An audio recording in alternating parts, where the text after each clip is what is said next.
All right. Good evening, everybody. So our facilitator is here with us. Before I introduce him, please just permit me to quickly drop the message on the group because some people said that we should inform them when our facilitator has finally come around. So he's here with us already, and he'll be speaking to us very soon. So please let us just hold on a bit.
All right, Mr. Abdulaziz, please can you just introduce yourself to the house before we actually begin? Thank you. Mm. All right. Good afternoon. Good day to everyone, everywhere you are hearing me. I am Abdulaziz Ahmed. Now I'll be the facilitator for today's topic: livestock disease signs, symptoms, and prevention. All right, thank you very much, sir. We are going to just delve into that in a bit. Uh, Sorry, please, I'm just trying to sort out something for me. Okay. All right. So for those that have attended livestock hour, before, you would know our facilitator. He has taken a session on this program before. So, but for the sake of those that don't know him, I would just like to read out. Uh, so, Mr. Abdulaziz Ahmed is a respected figure in the poultry and livestock industry. With a strong foundation in animal production technology and years of hands-on experience, he has cultivated a deep understanding of the sector. His career initiated at Josak Agro Allied Nigeria Limited and further enriched through training at esteemed farms like Obasanjo Farms Igwora and Zubia Farms Saki has equipped him with a comprehensive skill set. Mr. Ahmed's ability to blend theoretical knowledge with practical application has made him a valuable contributor to the industry. Mr. Abdulaziz Ahmed, you are welcome to today's session of Life. Thank you very much. Thank you very much. Okay, sir. So, moving into it, can you just give us an overview of the topic we are looking at today? Because the topic we are looking at today is talking about major diseases, major livestock disease, the signs, the symptoms, the prevention. So, can you just give us an overview, like introducing this topic to us? Thank you very much. All right. Thank you very much. Introducing the topic to us as a at the stage major livestock diseases, the signs and the symptoms, and prevention is getting our farmers and our listeners to know that they have some diseases that are very common in the industry of livestock, which can be quickly noticed. And also, and how do you notice them is when you observe the signs and you see the symptoms, then you can easily suspect and easily get a quick attention or a quick medication for the disease that is about to affect your livestock. And that's why you need to be able to differentiate this particular sign from this particular sign, and that will help you to know this is a particular disease I'm suspecting, this and that disease I'm suspecting. And when we say the major, we need to know what are some of the causes of these diseases. So I know by the time we delve into the topic in details, then our people will get more understanding of the topic. Okay, thank you very much. So, moving into it, can you tell us about the most common, the common livestock diseases that farmers need to be aware of? Looking at it now, we talk about major. So I'm thinking that there are probably some, minor diseases also, right? So now, can you just tell us the common livestock diseases that farmer needs to be aware of? Maybe there are some diseases that are even major, but to the farmers' eyes, they are just minor, like, okay, this is just it. But they are actually major diseases. So, can you tell us about these common livestock diseases that the farmer will need to be aware of? Okay. All right. Firstly, we need to know why we are saying the major, and some of the major livestock diseases that we have. I'll be grouping them into like two different parts. I'll be talking about the poultry, and also we'll talk about the ruminants. And also, we need to understand that these livestock diseases that we are talking about, most of it are caused by microbes. The microbes can either be bacterial, virus, fungal, and we have some others that are caused by parasites, that are parasitic in nature. So when we look at, let's take for example in the poultry industries, one of the example of a bacterial this sickness that is very common is salmonella, and we have fowl cholera. These are diseases that have been occurring for long, and farmers have been facing challenges when this kind of diseases occurs. Also, in terms of the ruminants, we have this disease that is known as anthrax. We have tuberculosis. So this is another bacterial disease that has been in the industry of ruminant section. As at, if I'm not mistaken, earlier, late last year or earlier this year, a case of anthrax was known nationwide in the country. And these are a disease that has been occurring and occurring. When we look at the viral part of the diseases for the livestock, which are ruminants, we have the PPR and we have the FMD, which is the foot and mouth disease. The PPR is the the pestis ruminantia. It's a disease that has been occurring and occurring and occurring. Under the poultry, we have the Newcastle disease and we have the infectious bursars disease, which is Gumboro.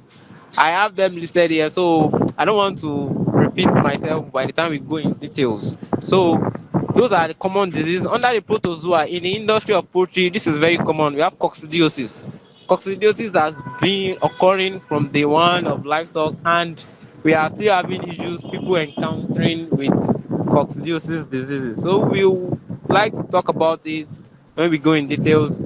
The parasitic one is very more or less, let me say, something that has been in existence, and some farmers even don't even take note of that, and it is a major disease. When we talk about parasitic disease, there are things that you need to take conversant of, take note of the disease. Example of those parasitic diseases, we have the worm, we have the mange. In that of the ruminant, in the out of the livestock, we have the worms, intestinal worms. In also poultry, we have lice. That's external. So some farmers don't even take it. When you tell a farmer you have to deworm your animals, they're like, are they deworming animals? Do they deworm animals? No, that's very wrong. So we need to take note and be conversant of these diseases that even farmers don't even take them serious. So that's just it. All right. Thank you very Hello? much. Yeah, I can hear you. I can hear you. Thank you. The last point you mentioned about Uh, deworming, when I came across that particular topic some weeks ago, and I shared it on the community page also. It was also a surprise to me because I never knew that you could actually deworm animals. Thank you so much for that. All right, so let us look at signs and symptoms.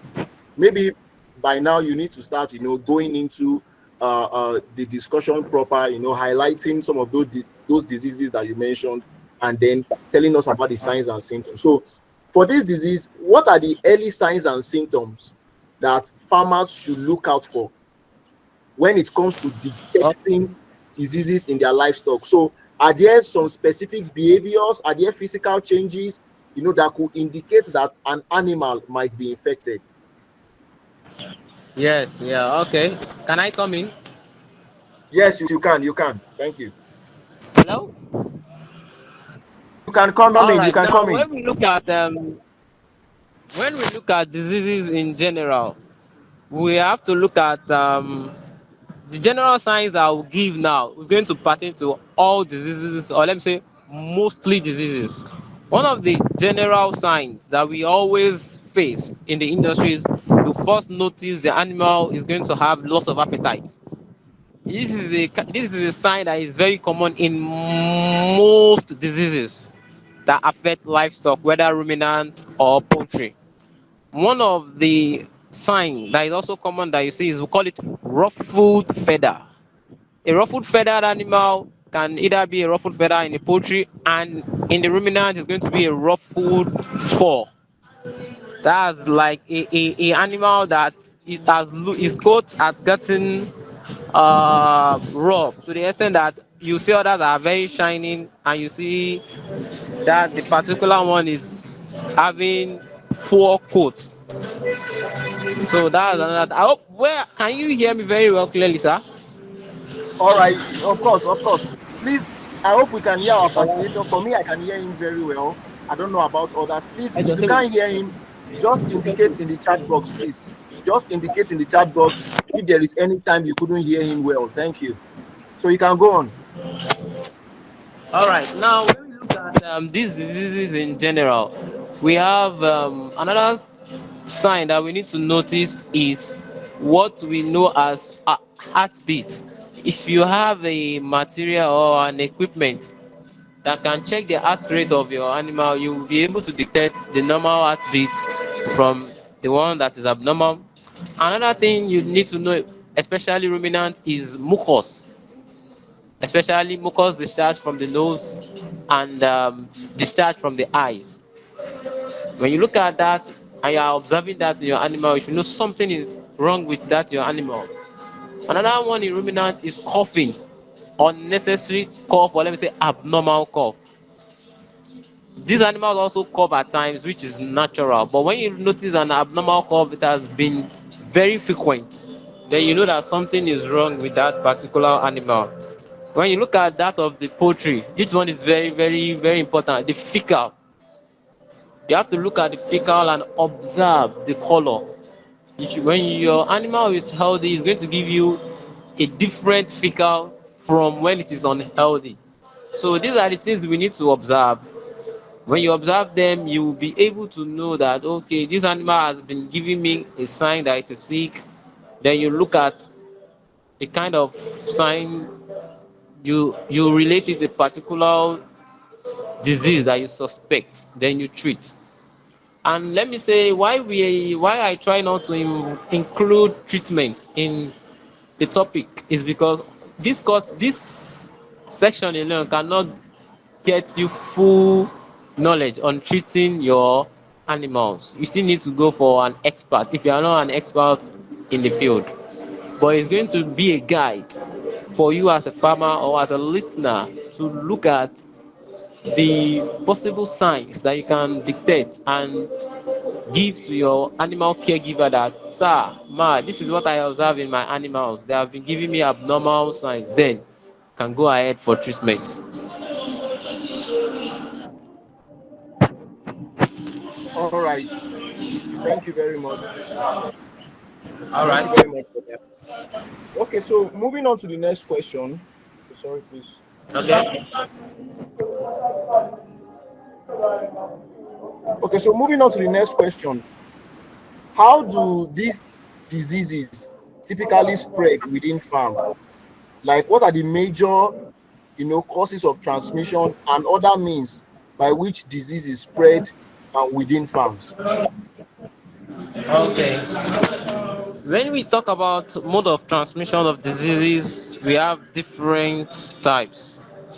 In the livestock industry, we have what we call vertical transmission and horizontal transmission. The vertical transmission is a natural transfer of sickness from the parent to its offspring. Let's give humans, for example. In a typical Nigerian is expected to have a malaria parasite in his or her system. A typical Nigerian citizen. Why? Because this is something that has happened to either one of its parents, whether the father or the mother. So a typical Nigerian is going to have malaria one way or the other, even though it is just one in his lifetime or once in a year, it's going to come down with malaria. Same thing applies to livestock. There are some diseases that they are bringing from their parents as they come out day old. We have the horizontal transmission that has been transferred from the flock, within the flock, from one animal to another. That is in the case of a disease that is transferable. So you transfer one sickness to another. It might be the sick animal become healthy.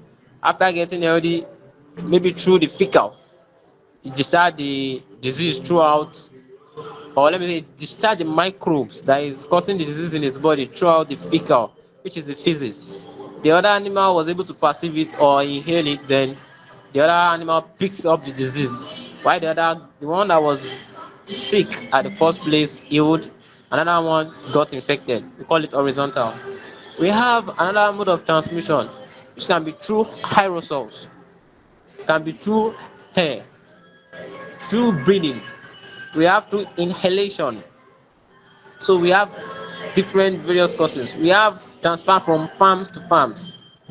Somebody from a farm, that's humans, are also can also transfer disease to animals, and that's why it is always advisable to maintain good biosecurity. You disinfect any new person that is coming to your farm, and you don't allow free movement within the farm.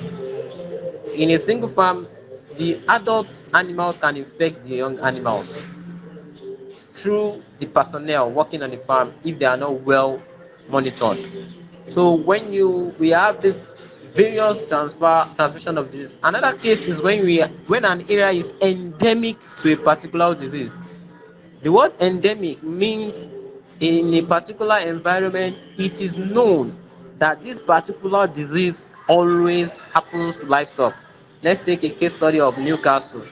There are some environments that are very prone to Newcastle disease. So as a farmer, you know this area is prone to Newcastle disease, then you must start to vaccinate yourself from having that Newcastle disease. That's a preventive way. So when an area is endemic, then you need to start to take precaution from the day you have the animal in such area. We have some cases of outbreak. When you have a case of outbreak sometimes can be brought through air, natural air, can infect your livestock with disease. Then you need to treat, and that is why when it has been publicized that a particular disease is in the country, you need to vaccinate your chickens or your livestock immediately before they are contacted. Even though they later got contacted, the level at which you will lose your flock is going to be less minimal to just leaving them without no proper vaccination or treatment.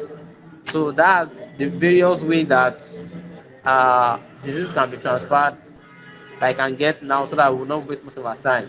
So we have some plenty other ways. So you can even transfer disease from the feed that you are feeding your livestock with. Your animals can get infected with the sickness from the water that they take in. So you just have to maintain a good, proper management with your livestock. So that's just it. All right. Thank you very much.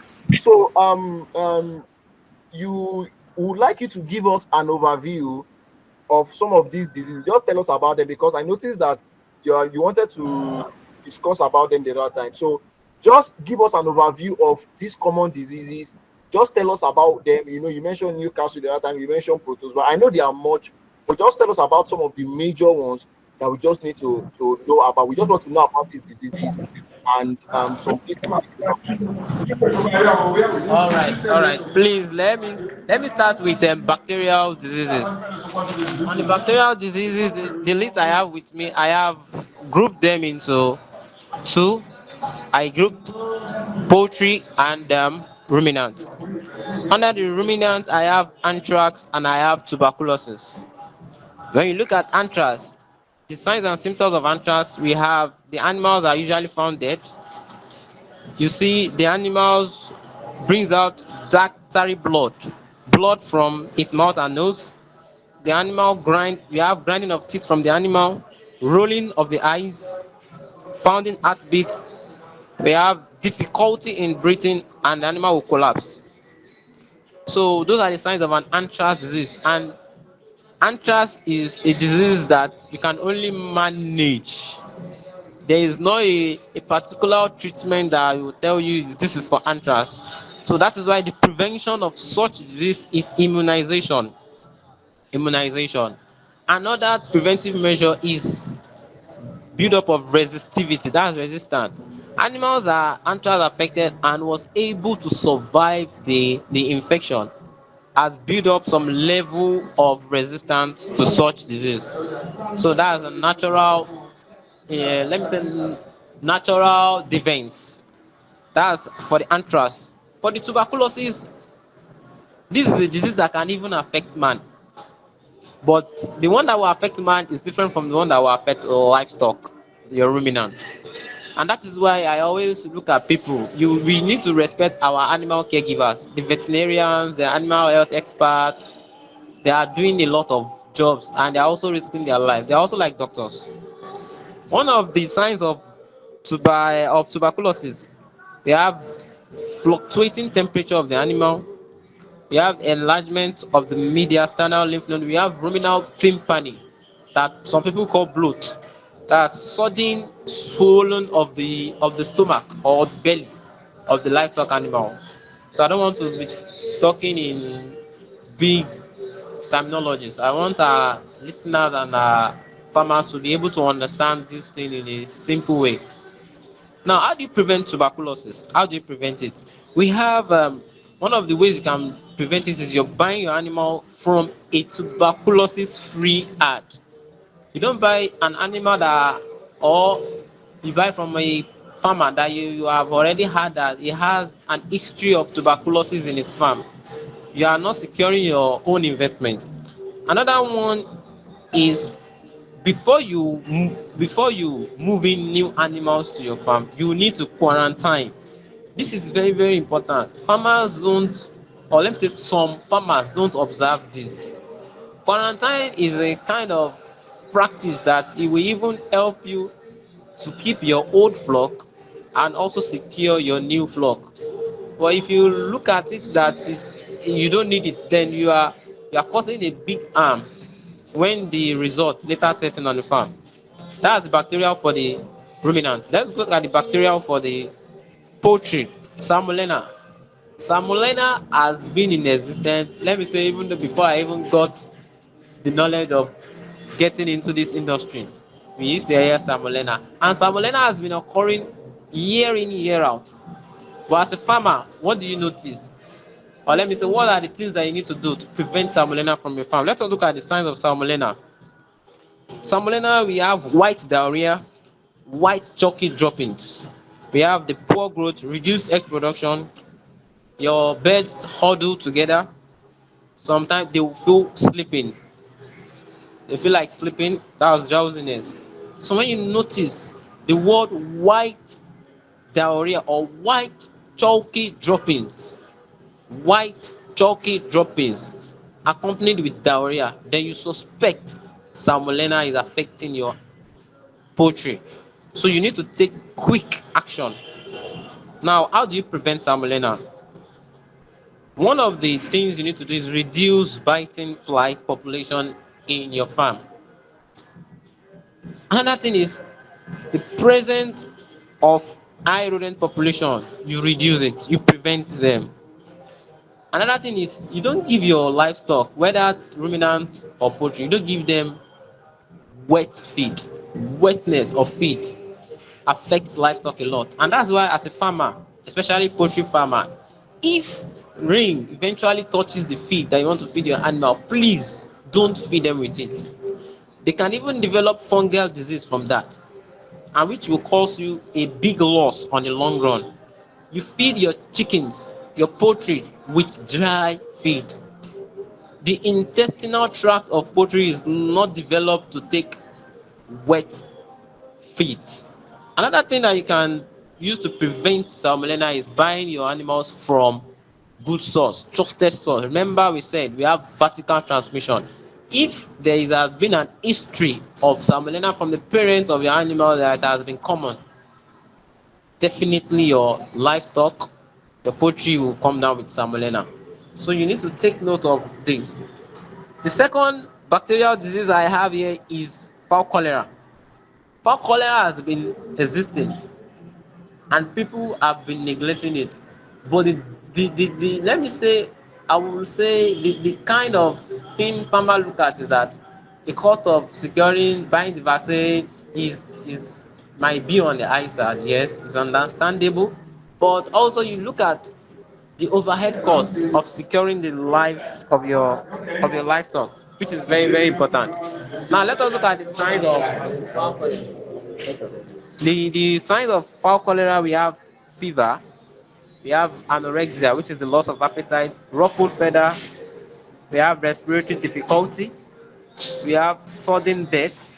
And notice this sign: bluish discoloration of the skin, wattle and comb. Bluish discoloration of the skin, wattle and comb. When you notice your animal comb is not red, whether your poultry is cockre, it is broiler, it is layers, or it is noiler, any of the breed of the poultry that you are rearing, the comb must be bright red. Bright red. Once you see a bluish discoloration or you see dark, then you suspect something is wrong with your livestock. Another sign of fowl cholera is pneumonia. That one occurs in Turkey. So let's look at the prevention. The prevention of fowl cholera is what? Disinfection. We have cleaning regularly. We have vaccination also. So I still have more because I'm still on bacterial. I've not even entered virus. So I don't want to keep our listeners waiting because I came in late and I don't want them to I don't want to take much of their time. Yeah, it's not a problem. You can So I think let me stop. just take the few ones that you can take. It's not a problem. Just take the few ones you can take.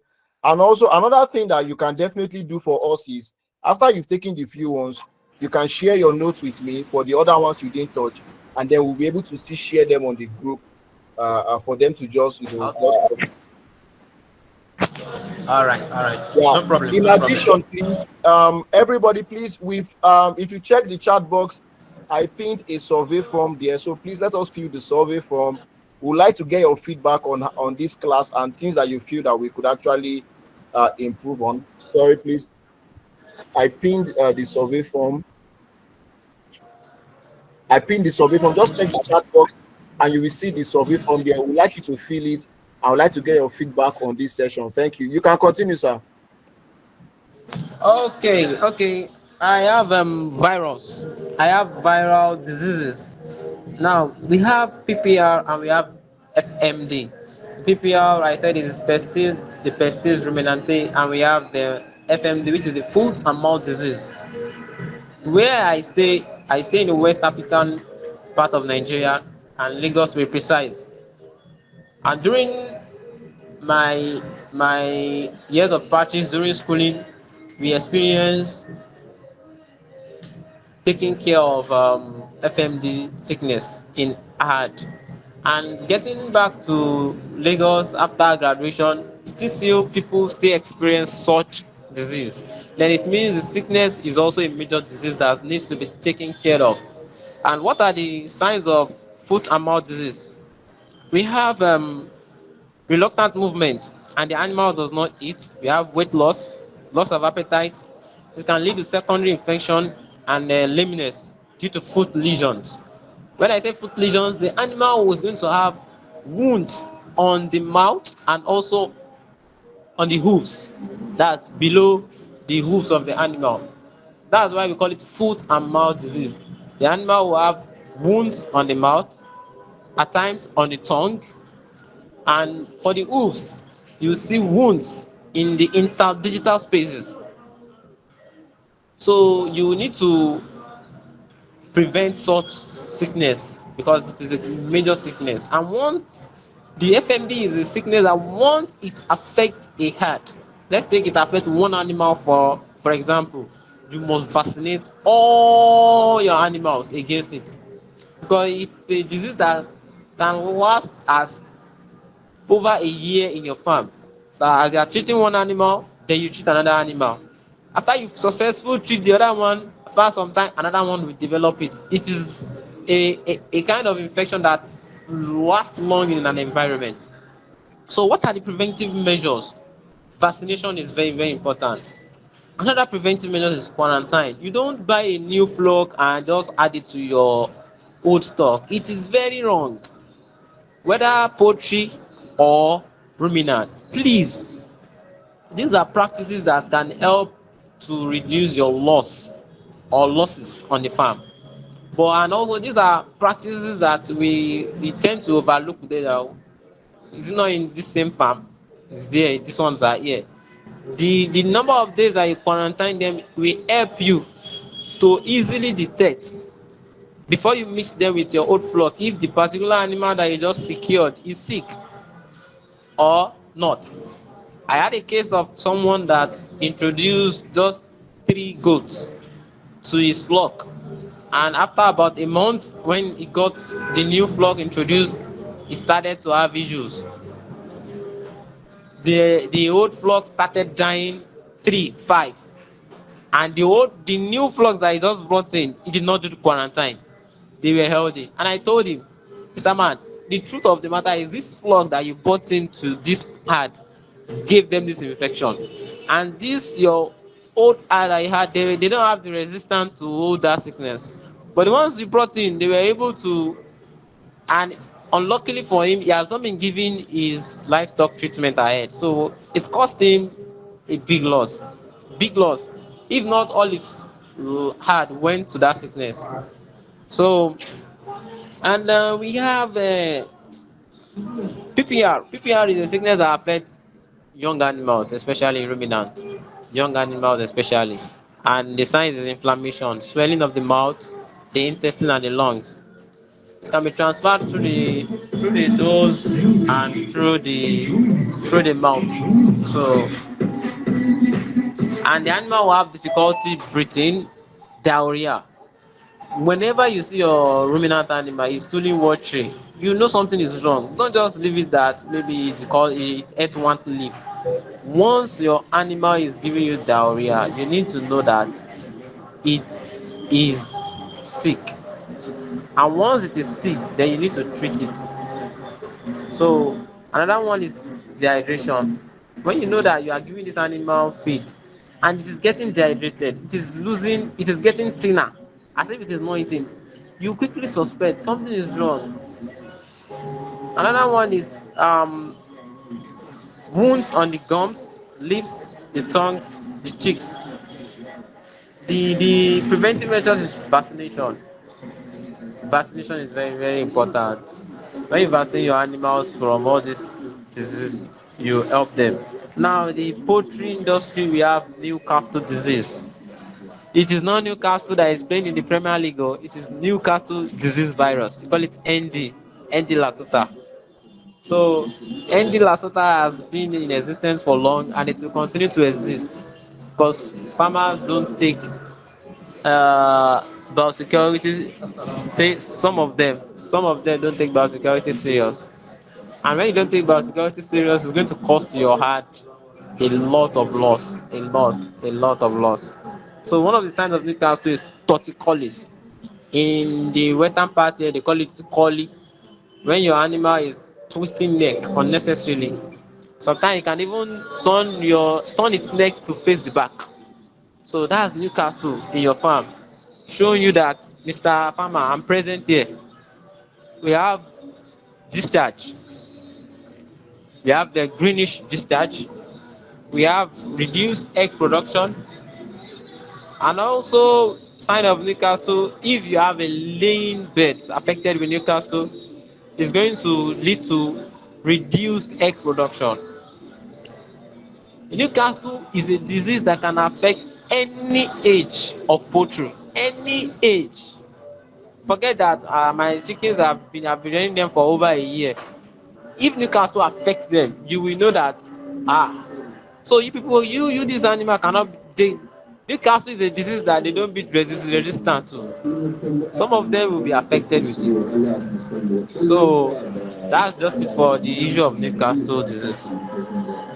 So let us look at the prevention. As we used to say, prevention of Newcastle is very very common. We have this Lasota vaccine. Yeah, it's very important. Also, biosecurity is very very important. It's very very important. So when you have birds, some people will tell you they vaccinate for Newcastle every month. It's good. Some will tell you I don't vaccinate until 3 months. It's good. If you can understand the nature of your animals, then you need to keep them safe from Newcastle. Another viral disease that we know that is very common is IPD. Call it Gomboro. My prayer for everybody listening to this webinar today is I don't pray you experience Gomboro outbreak in your farm. Because if you experience Gomboro outbreak, it can lead you to you can even leave the poultry industry and say you're not interested again. Because when I experienced it myself during my training years, I was not the owner of the chickens, but I felt for them. When you start to see your animals dying, not in two, in three, in tens, sometimes in hundreds, that's Gomboro outbreak. So and it can happen even though with good management, but it will be minimal if you can manage it. So one of this, what are the signs of Gomboro? We have watery diarrhea, and that diarrhea you see that is going to be soil with vent feathers. When you look at the base, that's the cloaca. Towards the cloaca of the animal, you see that such these animals will have stained diarrhea at the base, just like at the buttock. Somebody that's too watery, you see that the vent of the animal is stained with whitish watery diarrhea. And the best prevention you can give for IBD is what? Vaccination. When you give your bird vaccination, it always helps a lot. But farmers will always say, why I have not seen it before now. Which one is this one? Or when you don't have a program and somebody is trying to tell you that you have to vaccinate this animal for this disease, you tell them. Some farmers believe that I've been doing this thing for so years, and you cannot. Especially when you encounter such farmer, you just have to keep mute. But it is just unlucky that when the outbreak will set in, you will not be able to help again, because the ones that will die will definitely die. But if they have been vaccinated at the first instance, then you have a low mortality rate. So that's that for the virus. Let us pick one of protozoa for the ruminant, one of protozoa for the poultry, and talk about the parasitic in general, so I can end up this my discussion. We have protozoal. I'll pick coccidiosis. Coccidiosis is very very important, and that is why when you are able to dictate the science and relate it to the nature of the signs you see, then you will know if you are going to buy an antibiotics or an anticocci. You should know that an antibiotics will not work for an anticoccidiosis. An anticoccidiosis cannot work as an antibiotics. An antibiotics cannot work as an antiviral. So when you look at, like now I've mentioned like two groups of disease. We have mentioned bacteria and virus. If you are going to treat virus and you are buying antiviral, it's wrong. Or you want to treat bacteria, you are buying antiviral drug, it's wrong. So that's why you need an expert. Animal care, a veterinarian, an animal care expert, and animal health technologist. These people, they are always there. Now in the case of coccidiosis is a protozoan disease. It means you can only treat it with an anti-protozoa or an anti-coccidiosis, not an antibiotics. Now let us look at the signs. The common one that people knows is when the animal is stooling red. A reddish stool from poultry is it has been proven to be coccidiosis, but in some cases at times it might also lead to worms which are parasitic. Now let us look at the protozoan. Coccidiosis, we have diarrhea. These are the signs. We have white, we have decreased feed and water intake, decreased egg production, bloody stool, and there are going to be wounds in the intestine. Any disease that has led to wound in the intestine of your animal, it has gone to a severe case. That, let me say, to take the glory of God to return them back. And that is why quick detection, quick response to the signs will help you a lot. And how do you prevent coccidiosis? Use of anticoccidial. You can put it in the feed and water. We have different. Then we have vaccination for anticoccidial also. Vaccination, and you can even combine both vaccination and the use of the anticoccidial. It depends on the level at which you are expecting coccidiosis on your farm. For the ruminant, let us look at trypanosomiasis. Trypanosomiasis is a sickness that is common. But let me tell you something, oh. Trypanosomiasis, they call it a sleeping sickness. But the, let me say, the Fulani herdsmen that we call them, they have been able to devise a means to out, or let me say to out prevent or to prevent trypanosomiasis. Let me give you this their technology, and that is why they said practicing is the best. These people, when you notice them, when it is in the rainy season in the southwest, they move their livestock towards the north, because the animal that has been the cause of trypanosoma or trypanosomiasis is the tetanus fly, and the tetanus fly is very common in the western part of the country. And so when they see that there is rainy season in the country, or we are in the rainy season, then they move their flock back towards the north. And when they see that the rain is stopping gradually, then they move their flock gradually back to the west, because they know before the vegetations in the west is going to dry up, it's going to take a longer time. And by that time, the level of the tetanus fly will have reduced. Unlike during the rainy season when you have plenty of tetanus fly, that is a kind of a natural way of preventing trypanosoma for their heart. So they know, because once it's infected, they will have to spend on cost, buying medications, and also paying for the service of the person. Now let's look at the signs. We have the anemia, that's the loss of blood, or let me say shortage of blood. The trypanosoma species or the trypanosoma microbe is going to be suckling the blood of that animal. We have discharge from the eyes, swellings under the skin, and that's why you see some animals, you see swellings on their body, be like, what kind of, and our people don't like to buy an animal that you see any kind of sickness. And we have sleeplessness. The animal will be feeling sleepy whether during the day or at night, and that is why they call it a sleeping sickness.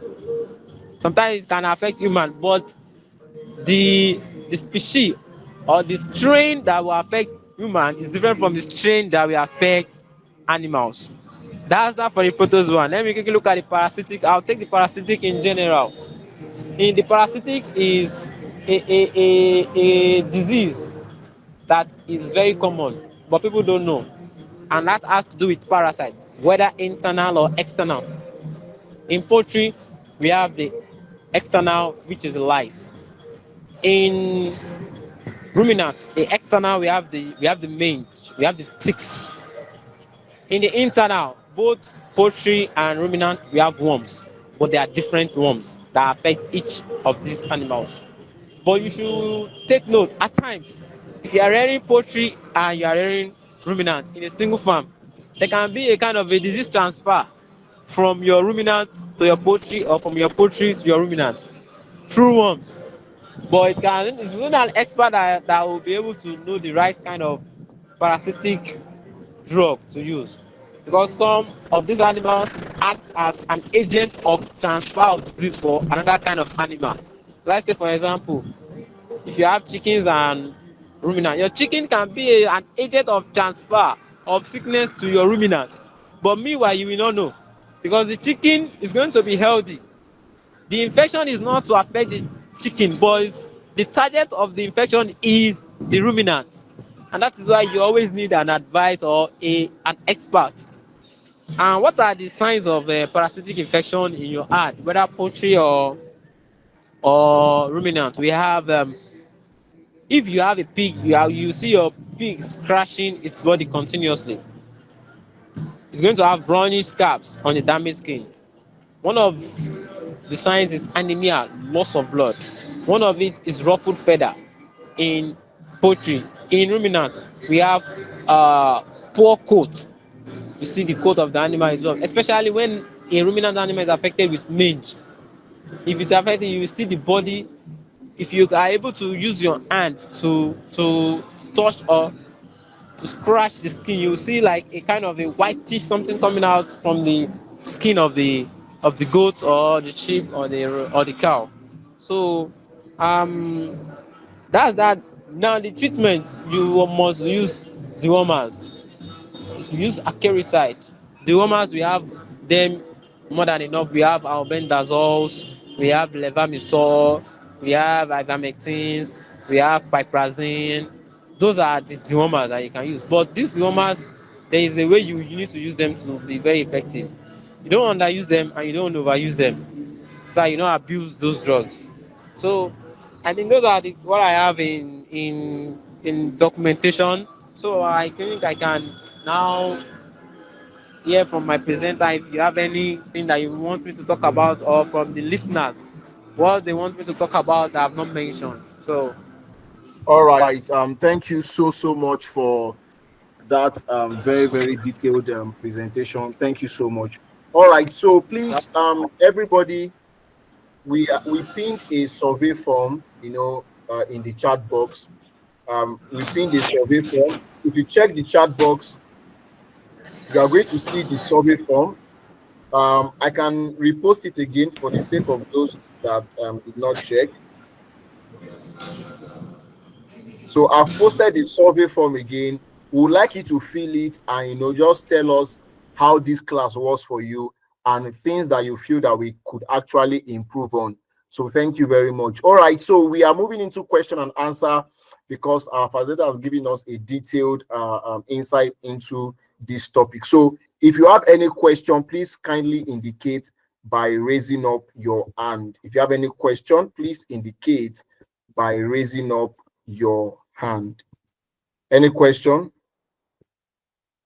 Do we have anybody asking any question? Any question from anybody before we actually wrap it up for today? Any question? All right. So we have Kikelomo Abayomi. All right. You can go ahead, Ma, to ask your question. Thank you.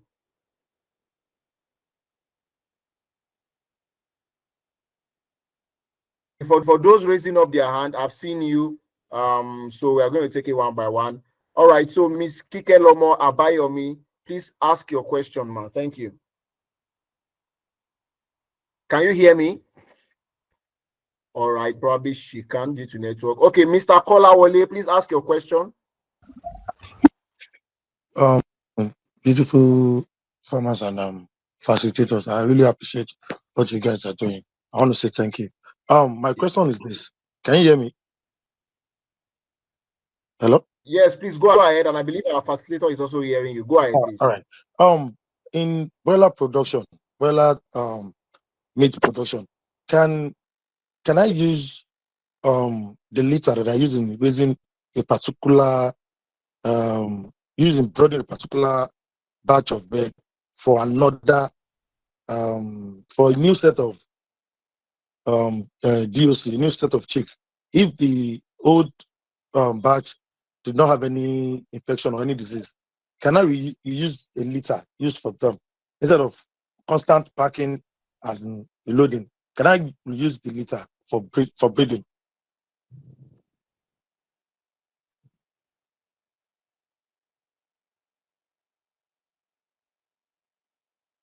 All right. I got the question and I would like to speak on it. It is a wrong practice for you to use a litter Hello? for a particular set of bed. Hello? Okay, it is a wrong practice of you using a particular litter for a batch of bed and you use it for another batch of beds. You doing that, you are already exposing the current batch of beds that you are rearing on the old litter. You're already introducing infection, diseases with your practice. And when the infection comes in, it is going to cost you more than even getting a new litter for them. And that is why in a standard farm they call it full, we call some operation of the full out, full in and full out. That is, once they take the flock out, all the things they use in raising them, they are also flushing everything out of the pen. Drinkers, feeders, they are going to disinfect all of them. They wash the pen out. That is the standard. If you are looking at and they have not used the litter, it's still fresh, please. If it is a practice that you have been doing, it may have been working for you, please stop it. It's a wrong practice and it is not safe for the health of your livestock. It is not safe for your investment. So that's just it. Hello, thank you, facilitator. I heard you when you said I should speak on, but I was typing my question. Thank you Okay. for the lecture. Please, I want to ask, layers, they're about 4 weeks and 5 days now. Yes. But I noticed them, not all, have a watery stool, brown. Lucine, but still, for about 5 days now. Today is the 5 day, actually. Yes, today is the 5th day. But I still observe the watery stool, brown.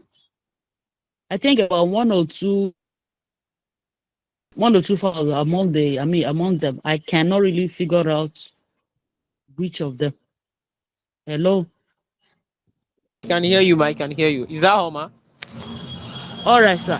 Yes, that's it, sir. That I Oh, can still. I ah, gave Tylosin. Today is the 5th day, but I still notice the traces of the fecals. all right. Okay. Let me come in now. Let me tell you that with what you have just told me now, if I'm going to attach a disease to your flock, I will tell you your livestock are suffering from coccidiosis. You said they are too. And what I will ask is this: when last do you give them an anti-cocci drug? And if you are raising your chickens on the floor, it is always advisable you give them anti-coccidial drugs, whether a coccidiocida or coccidiostatic, the one that you can easily get available to prevent the cocci. And please, if you can just tell us when last you treat cocci. If you've treated it, then you need to retreat cocci again. For you to have used They tylosine for 5 days wait. and you are still seeing such sign, it means the tylosine is not the real solution to what you are facing. Okay. The So that is last my time I advice for you. treated, thank you so much. Yes, the last time I treated them for coccidiosis was, I think, when they were like 8, because that was the first day I experienced it with them. That was when they were like a week and 3 days. Yes. So I treated it for 3 days. The pain stopped, but all of a sudden I noticed the same black watery fecal again. So that's why I said, okay, maybe I should go for Talusan. Actually, somebody advised me. So you just try to treat coccidiosis, and I think your bed should be fine. And if you have any after treating coccidiosis, I know you can get to the platform. Then I know people will be ready to help because I'm not always available at times on the platform, so people will be able to help. All right. Thank you very much, sir. All right. Mr. Oluwatosin, please ask your question. Mr. Oluwatosin, please ask your question. All right, maybe it's not there. Okay, Mr. Otuaga, please ask your question. Okay, thank you, facilitator and the co-farmers. My question goes to the area of quarantine because some years ago, somebody brought a goat to my farm just to keep for 2 weeks. I never knew it was a death trap. So when I brought the goat took almost 40 goats from my farm. A very sad experience. So the issue of quarantine was what I did not apply. So my question is, how long do we quarantine an animal before bringing it to the existing animal in the farm? That is just my question. Thank you very much.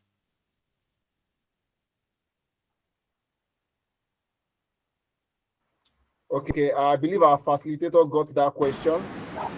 I got the question, please. Let me just say this. If there's what we call disease emergence. Disease emergence will determine how long you quarantine an animal. But the best you can quarantine for, that you be sure that even though if this particular animal is sick, is 28 days. If an animal is sick within 28 days of quarantine, the the infection will show a visible sign that you'll be able to know that this particular animal is sick. So if you had just kept that such animal for a period of 28 days, then you'll be able to observe before you now what? Before you now join it to your flock. So for all farmers that are listening, because we have different level of emergence of a sickness. Some sickness can be visible within 7 days, some within 14 days. But and some it will take a month before you see a visible sign. So if you are bringing a new ad, our advice is 28 days, which is like a month. Then you quarantine to be on the safer side. So thank you. Now, I still have another additional question, please. Now, in the case of bringing an animal to cross your animal, for example, now you are bringing a he goat to cross your female goat, what do we do at that case? Because most times we go out to look for other species or breed to cross our existing animals from the last class we had. So, on that case, what do we do? All right. Let me say this. In the case of breeding, that's you want to do breeding, you want to cross animals. What you need to do is this. As a farmer, you know you want to cross your animal with another animal. Then you should be sure of the history of such animals. One, a detailed information of the treatment and medication of such animal that you are mixing with your animals to mate. Let me give you a case of this. A case of dogs. In dogs breeding we call mating. Some have the pure breed male, while another person has a pure breed female. Then you mate because you want an offspring. It's possible. So what you need to do is record, and that is where your record keeping comes in. Mr. Man or Mr. Farmer A tells Farmer B, please, what are the treatment that you have given this your animal, that I will be sure that after mating it with my animal is going to be safe. So it's not something because you want a result you need to be in a hurry. No, it's something you need to ask in detail. Ask, let the person show you record. Not I just gave it vaccine yesterday. What are the records? This particular animal, what have you been giving it before I now made? If you are now sure that okay, you've seen the records, you are satisfied with it, then you go ahead with the crossing. Right. Thank you so much, sir, for that wonderful answer. Okay. Mr. Ibrahim, please ask your question. Mr. Ibrahim, please ask your question. For those that drop their question in the chat box, I see you. I see you. Mr. Ibrahim, please ask your question. Hello, good evening. Good evening. Good evening, facilitator and other farmers, my colleagues in this forum. Thank you for this opportunity for me to be in this kind of forum of farmers. I just want to add to the last comment or question raised by the last speaker on the issue of the right breed. You know, the major problem we are facing now is the actual farmers that keep record of their farm activities that relates to their animals or flocks. This is where we're having major problem. You made mention of PPR and FMD. I'm actually a victim of that because when I bought my goods, I think some 2 months back, it happens I did not quarantine them. I just joined them with my existing, animals. And at the end of the day, what happened was just disastrous. I lost almost all my goods and he goods. Why? Because I failed to quarantine them. Then at the end of the day, the sheep and goats ended up having this foot rot. And that's where the FMD came in. So I don't know, please, if there is any existing record that you have of farms that do have records of the treatment they do pass on their flocks in terms of animals and even poultry. That will be of great assistance to us, because what we normally do here is we just go into our local markets, we look at the breed, and we just buy.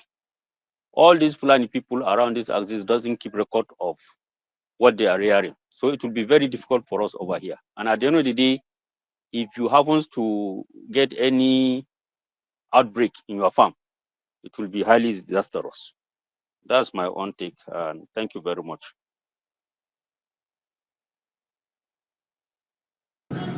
All right, I got your question, and let me say, I'm sorry for your loss that happened in your farm, and if you need a detailed a program for your vaccination, I would advise you need an expert on your farm. The expert is going to design a particular program in relevant to the occurring disease in your environment. Here in the southwest, I've experienced many diseases of FMD, and I experienced foot rot. I've experienced diarrhea cases. So when I'm dealing with my people, my client, and I can tell them, okay, this is their chart, this is their last treatment, so this is their next treatment that you will need to know. Now, in the case of buying your herd in a market, this is Nigeria. We have an open market in the livestock industry. The market is an open market where you can just enter, anybody can buy anything and go. Now, you have already mentioned that you have learned the lesson of quarantine. Good. Now, in a case you don't have a record from the buyer, what you need to do is this: assume the animal has not taken any medication. If you are buying a flock that you don't know the history, just assume this particular animal is coming with a sickness that I don't even know. Then you now start a vaccination program for it based on the prevailing diseases in your particular area. Not because I now say you create a vaccine. Now, if your environment it doesn't have a history of FMD, which is foot and mouth, then you don't need foot and mouth. But you already have a case of foot and mouth, then you need to get a vaccination program that will include foot and mouth disease in your farm. In poultry, some farmers they don't experience gomboro, so it means they are on a safe side when it comes to gomboro, but they experience lasota, so they must continue to vaccinate for lasota and otherwise. So you need to, the person, or let me say the expert now comes in, will now be able to determine the range and the level of treatment you give your animals to be on a safe side. So that's my advice for you, sir. And I'm very, very sorry for your loss. But I think other farmers also pick up and learn from it. So as a farmer, when the animal gets to your place, then you start to record from the day one the treatment that you have been giving it. Then, because in case you want to sell off, then you know the value. And people that is buying, you are telling them this is what I've given this animal. They also know the value. Then I know we get there one day. So we need to continue to give the enlightenment to our people. You also help to pass the enlightenment to your co-farmers that you know around. The record keeping is very, very important. Thank you, sir. Thank you. All right. Thank you so much, sir, for that question. Okay, so we're moving to the next person. Dalak Farms. For those that have sent their question to the chat box, we are going to attend to it in a few minutes before we leave. Dalak Farms, if you can hear me, please ask your question. All right. Good evening, everybody. I hope you can all hear me. Yes, Hello. I believe you can. Okay. Go ahead. Thank you, the facilitator.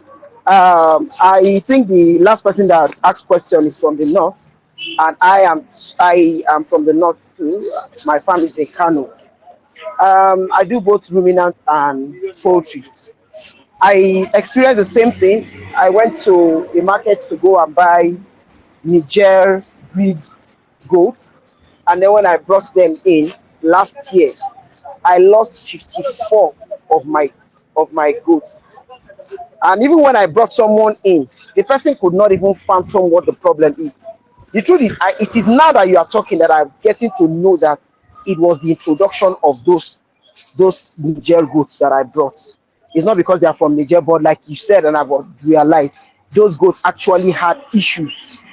So and I did not learn it.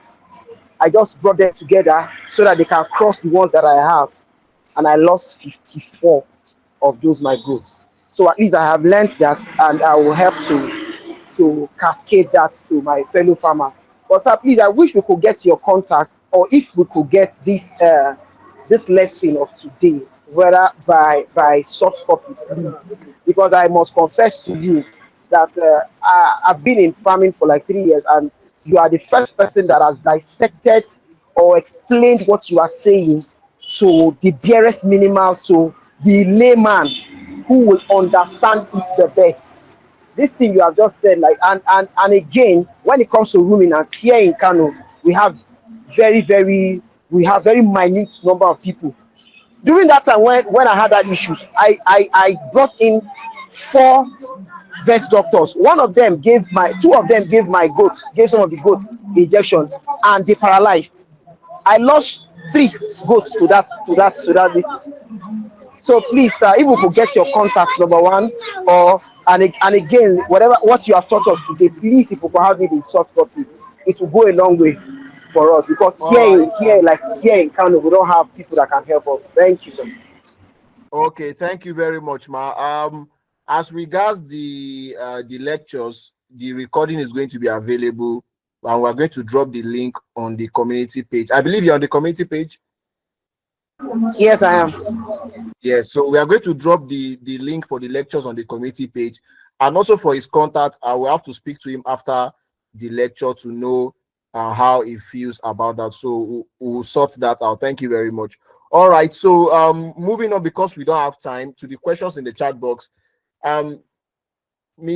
Khadijat asked about antibiotic. Miss Khadijat, this question on antibiotic that you asked, we treated it 2 livestock hour sessions ago.